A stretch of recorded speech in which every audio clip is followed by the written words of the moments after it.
Komið í sæl og blessu elskunnar. Nú er ég að gera svolítið sem ég hef aldrei gert áður.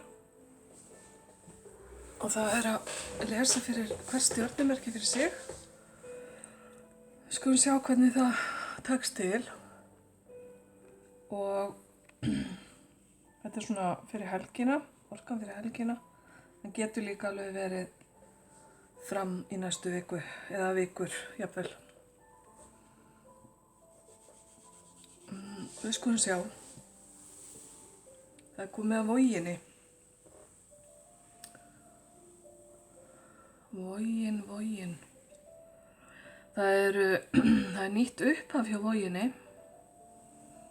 og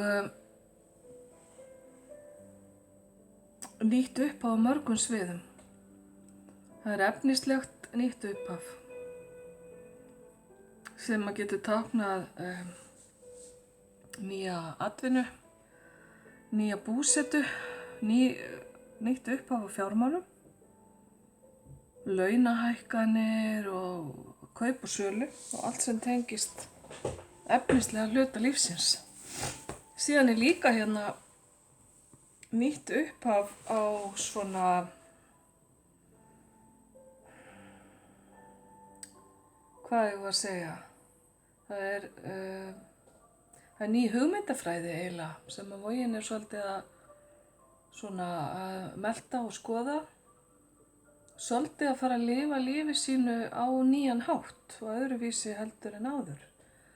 Líka hérna að takast á við ný verkefni og finna þennan innri neista í sjálfum sér sem að hefur ef til vill verið týndur eða hefur ekki allavega logað glatt undanfarið. Og allt þetta nýja sem ég er búin að vera að tala þetta virðist vera að valda Voginni, loginni, já, af því að ég var að tala loga. Nei, virðist vera að valda Voginni bara kvíða og stressi, áhyggjum. Þannig að þetta er svolítið stór pakki, myndi ég segja. Í fortíðinni hjá Voginni, og ég er ekki að fara mjög langt aftur, ég er nú bara að tala svona síðastliðin mánuði eða svo. Það eru búin að vera ákaflega falleg og jákvæð samskipti við fólk sem að Vogin hefur ekki verið í miklum samskipti við hingað til. Þetta eru tengsl við gamla vinnufélaga, gamla vini og tengsl við fjölskyldumeðlimi sem að kannski hafa rofnað. Það er verið að endurbyggja þessi tengsl og það sem er svo jákvætt við þetta er það að margt af þessum samskiptum er að frumkvæði vogarinnar sjálfrar. Þannig að þetta er eitthvað sem að einhvers konar svona einhver vilji sem er sprottið upp hjá ykkur, kæru Vogir, í þeim tilgangi að breyta og bæta hlutina. Að endurnýja samskipti og endurnýja gömul kynni. Það er mjög fallegt að sjá þetta. Mikil birta yfir þessu. Hér áður fyrr virðist Vogin hafa verið svolítið á faraldsfæti. Annaðhvort hefur hún ferðast mikið og ferðast mikið þannig að hún hefur ekki stoppað lengi á sama stað. Hún hefur verið svolítið þurft að taka kannski ákvarðanir í skyndi og stökkva af stað með stuttum fyrirvara. Og síðan er hérna líka svona vísbendingar að það séu lausir endar á fleiri en einum stöðum, fleiri en einum stað, Þannig að þar sem að Vogin hefur komið við og stoppað, þar hefur hún ekki náð að ganga frá eða klára málin. Hún hefur skilið eftir svona á víð og dreif, opnar dyr, óleyst mál og jafnvel opin sár eða særindi í einhverjum tilvikum. Og ég segi það vegna þess að ég tengi það við það sem ég var að segja áðan að það frumkvæði hjá Voginni núna að reyna að bæta hlutina. Allt mjög jákvætt og skemmtilegt að sjá og Vogin á svo sannarlega hrós skilið fyrir að eiga frumkvæði að þessum breytingum í lífi sínu og þetta eru breytingar sem að Vogina hefur langað lengi að gera en fyrst núna að koma í framkvæmd. En mikið ofsalega kvíðir hana fyrir þessu öllu saman. Og það svo mikið að jafnvel þetta að ræna hana svefni.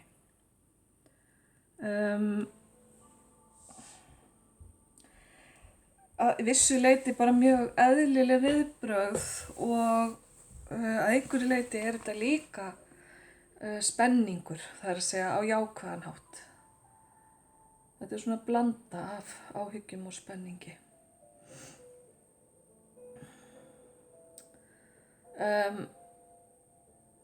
Það engin eftirsjá hérna, virðist vera, þannig að Vogin að gera það sem bara rétt fyrir hana, allavega finnst henni það. Og framundan mjög góður tími, þar sem að hlutirnir eiga eftir að ganga upp og lánið á eftir að leika við ykkur, kæru Vogir. Þið þurfið að vera svolítið útsjónarsamar varðandi fjármálin ykkar, halda vel á spöðunum, ekki eyða efni fram og reyna að taka þetta sumar svolítið svona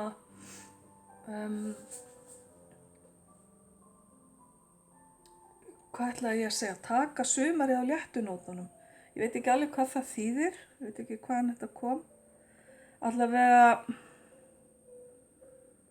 að vera svolítið frjálsar í sumar og vera, ekki láta þetta efnislega íþyngi ykkur og of í sumar og reyna að njóta sumarsins. Það kannski það sem að þeir eru að reyna að segja mér. Fjármálin eru alltaf áhyggjuefni fyrir þessar Vogir allavega sem að hér ræðir. Þau verða í góðu lagi. Þá eftir að taka tíma hins vegar, það eru þessi lausu endar úr fortíðinni sem að þarf að klára. Það þarf að ganga frá. Þeir að segja pakka saman og loka og horfa síðan ekki til fortíðar eftir það. Eftir að búið að ganga frá málum. Hlutirnir eftir smám saman að komast í gott horf. Og þá er ég að meina aðeins til lengri tíma litið. Það þarf bara að sýna þessu ferli þolinmæði og þó það eftir að taka svolítinn tíma að gefa því bara þann tíma sem það þarf. Það getur verið til dæmis ef að viðkomandi að skipta vinnu, það getur tekið tíma að byggja upp nýjan viðskiptahóp, það getur tekið tíma að safna ákveðnu magni, ákveðnu upphæð til að gera eitthvað sem stendur til að gera. Allt svona varðandi þetta efnislega, gefa því tíma, það kemur ekki bara á einni nóttu. Það sem mér finnst eiginlega mest umvert þegar ég horfi á þessa lögn, það þessi ás hér í miðjunni. Hann sýnir mér og segir mér að Vogin er búin að finna neistan sinn aftur. Það er ekki lítið. Og lífið svona svolítið brosir við ykkur, kæru Vogir, þó að áhyggjurnar séu svolítið að sliga ykkur helgina allavega. Já, það er einhverjum svona fjármála áhyggjur. Og getur verið varðandi unga manneski í lífi ykkar líka, sem að er líka að reyna að byggja upp og er ef til vill í námi. Og það getur verið stuðningur við hana líka, sem að er eitthvað sem að þið hafi áhyggjur af. Mikið af mynt hérna í þessari lögn sem að táknar jú veraldlega hluti, fjármál og annað slíkt. Þannig að það virðist vera fókusinn hjá ykkur þessa dagana, og þetta er einmitt tíminn til þess að standa í svoleiðis hlutum. Það er vor og sumar og fyrir mér er eiginlega það vor. Þannig að þið eru hérna, náttúruöflin er að hjálpa ykkur að koma þessum hlutum á koppinn, hvað sem það nú er sem að þið eru að pæla svona mikið í. Frábært að sjá þessi fallegu opnu samskipti aftur í fortíðina til fólks sem að ykkur þykir vænt um. Þið hafið alltaf miklu áhyggjur af að hlutir einhvern veginn, að hlutirnir gangi ekki upp. Það er svolítið kvíðapakki hjá ykkur sem að hérna er óþarfi.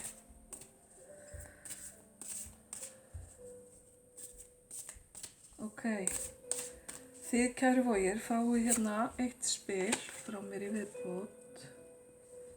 Já, segir ykkur bara að halda áfram. Halda ótrauðar áfram, kæru Vogir. Í fjallgöngu er það bara eitt skref í einu sem að gildir. Taka bara eitt skref í einu, gera hlutina hægt, eins og ég var að segja áðan, og að lokum komist þið upp á fjallið, á toppinn, eins og þið ætluðu ykkur kannski í byrjun.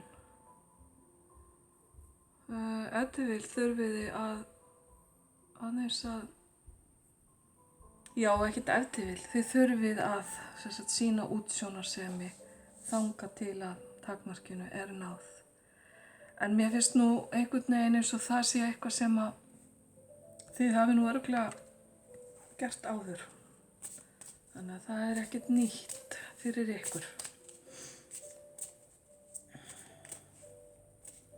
Ok, svo fáum við hérna einn álf.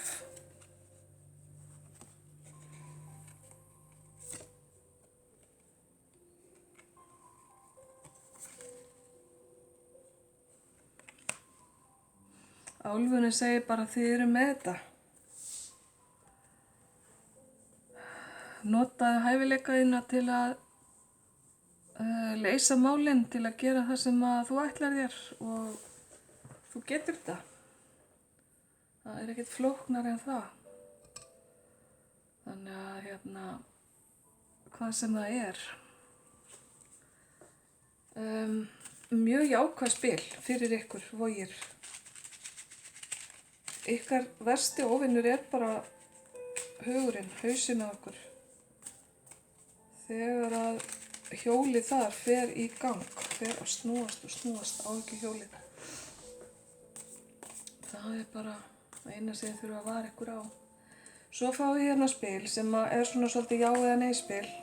Ef þið eru með einhverja ákveðna spurningu í hug. Skulum sjá hvað kemur þá upp í hugan. Hvað kemur þá á borðið, segi ég. Það er bara skýrt, já. Bara yes. Þannig að hérna, ég vona að það sé jákvætt, já, fyrir ykkur. Heyriði, ok, kæru Vogir, þá ætlum ég að þakka ykkur fyrir að vera með mér og ég vona að helgin verði ykkur góð. Takk fyrir mig og ljós og kærleikur til ykkar.